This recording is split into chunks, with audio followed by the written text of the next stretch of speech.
নদিয়া জেলার নবদ্বীপে চলন্ত নৌকা থেকে মাঝ গঙ্গায় ঝাঁপ এক বৃদ্ধের। ঘটনায় চাঞ্চল্য এলাকায়। চাঞ্চল্যকর ঘটনাটি ঘটেছে বুধবার নদিয়ার ক্রিস্টাল বড়ালঘাট থেকে মায়াপুর যাওয়ার নৌকায়। নৌকার মাঝি বিকাশ হালদার জানিয়েছেন, বুধবার বেলা আনুমানিক 2:30 নাগাদ নবদ্বীপ বড়ালঘাট থেকে একটি নৌকা মায়াপুরের দিকে যাচ্ছিল।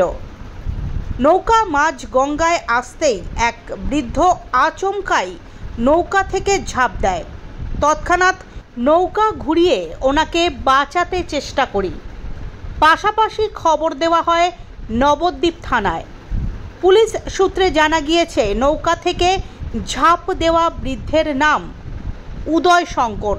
তার বয়স আনুমানিক 78 বছর। তার বাড়ি বর্ধমানের গলসিতে। পুলিশ সূত্রে আরও জানা যায়, ঝাঁপ দেওয়া বৃদ্ধের পরিবারের সাথে যোগাযোগ করার চেষ্টা করা হচ্ছে।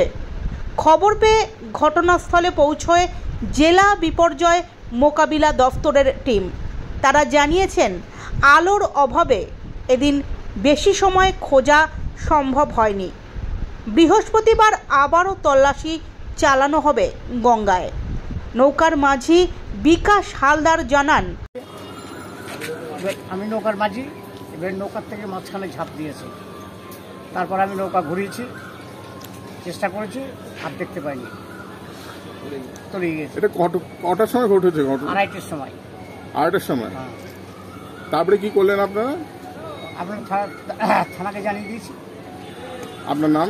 বিকাশ হালদার। আপনি নৌকো চালাচ্ছিলেন? হ্যাঁ।